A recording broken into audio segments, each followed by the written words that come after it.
This is an adventure. An adventure is an unfortunate happening that becomes more humorous with the passage of time.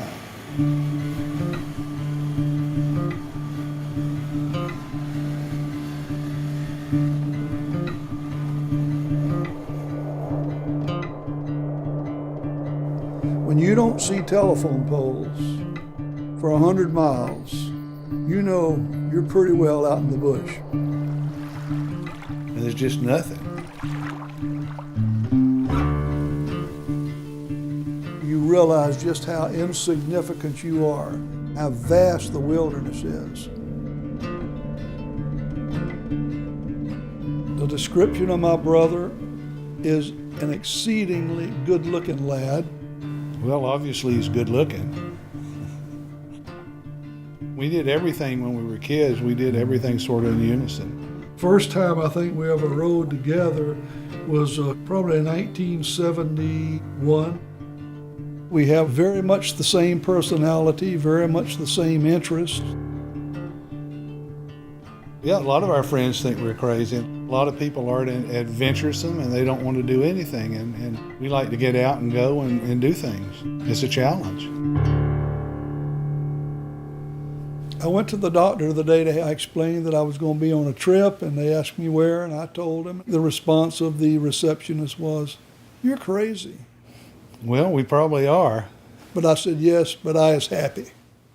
This is the holy grail of northern trips, is to go to Prudhoe Bay or Inuvik, Northwest Territories.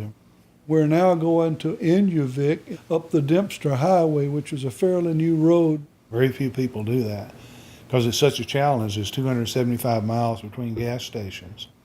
We can get on each other's nerves. Oh, it'll be fine. We may squabble a little bit. Well, we squabble occasionally anyway. It's a twin brother thing. We're just going to have fun. I mean, we enjoy being with each other. Well, my newest bike is a GS 1200. It's not a dirt bike, but you can do some pretty rough stuff with it. It's got horsepower. It's got speed control. Just perfect. We left Holly, Michigan to Grand Rapids and crossed Lake Michigan on a ferry to Wisconsin. Then we went through Minnesota, North Dakota, into Montana.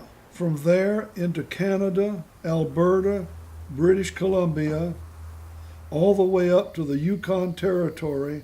Finally, we arrived at Dawson City.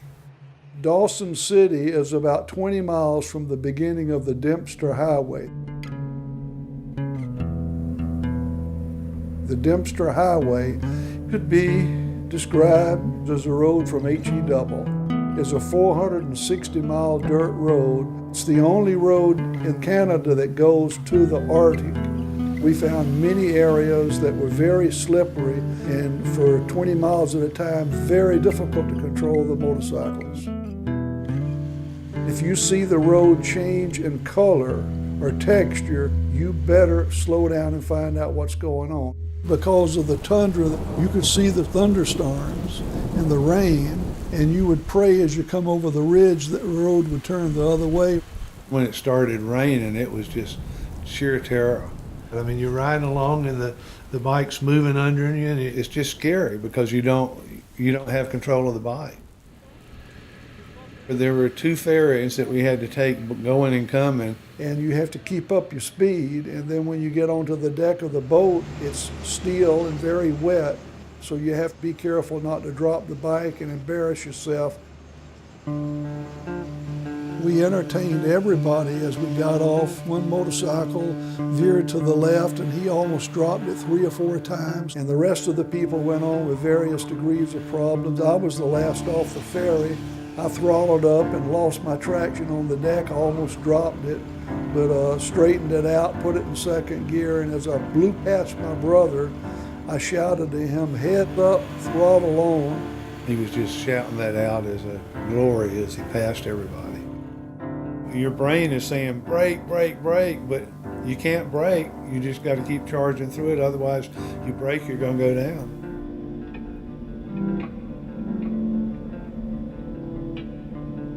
About 5 miles from Inuvik, we hit pavement, and we immediately accelerated and was jubilant knowing that the end was near. We pulled into town. There's an iconic sign that you see that says, "Welcome to Inuvik, into the Dempster." This is as far north as you can drive in a vehicle in Canada. There were a bunch of people at the restaurant that night congratulating ourselves, and Doug said, well, you know, the thing is, we got to go back.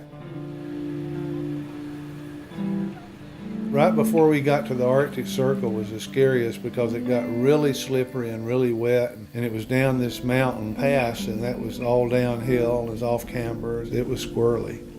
And we made it to the interpretive center about 35 miles from the end of the Dempster Highway, and I remember telling my brother as we departed, the Dempster probably is not through with us yet. Well, we were riding about 65, 70 miles an hour. Life was good. I noticed that the road surface had darkened. All of a sudden, the bike started going violently to the left, to the right, the front wheel, the back wheel going in different directions. And for about 20 miles, I did not know whether I was going to drop my bike at any second. We finally got to the end of that, and it was not nearly as bad, and then suddenly got off my bike and broke out into a happy dance because we hit pavement at the end of the Dempster. Yep, we did it. And we proceeded to Dawson City. We felt really good. It was really good, but some of the worst road was the last 200 miles. Scenery was beautiful, different. Old growth trees that are hundreds and hundreds of years old are maybe 15, 20 feet high because you have a limited growing season. And we had days where we never saw the sun go down. David had a little bit of a misfortune the day after the Dempster. BMWs are very dependable, but we were coming back from Dawson City. We had about 600 miles to go to Whitehorse. The warning light was coming on and the battery signal. He stopped the bike to get gas and it would not turn over. And we were dead in the water. If we had not stopped sooner for gas, we'd have been trapped in the middle of nowhere in bear-infested country. Fortunately, at a place called Pelly Crossing, we were able to stay the night. And then I saw a bear 100 yards from the motel. We got towed to Whitehorse, and then I had to rent a truck and drive 800 miles from there to Anchorage to the dealer. It took 4 days to fix my bike, which was a real rare problem. So we were delayed about 4 days. Overall, we had just a blast. It was beautiful. We got along great. I slept next to a water buffalo for 5 weeks. I don't snore. Like a water buffalo in heat. David and I departed ways in Banff as we had previously planned. He headed to California and I came back home.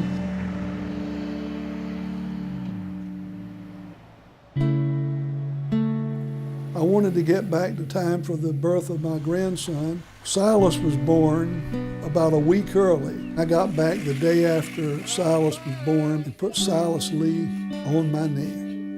We drove a total of 10,426 miles.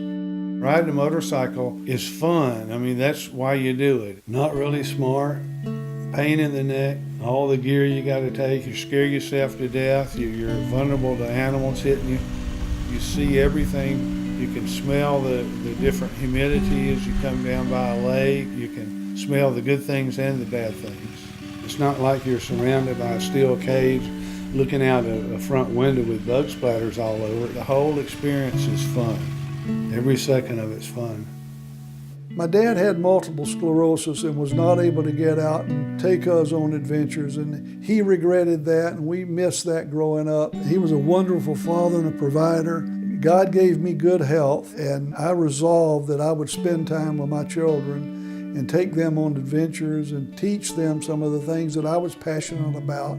My own sons, I have made a habit of taking them winter camping, either on cross-country skis or snowshoes, and we've been doing that for 30 years. I would recommend that anybody just find an adventure and go do it. You don't have to be a long ways from home. You don't have to spend a lot of money. There's only 2 roads in North America that cross the Arctic Circle, and David and I have both been on those roads. Maybe me and Doug will go to Norway and cross the Arctic Circle in Norway in a couple of years. That would be another adventure.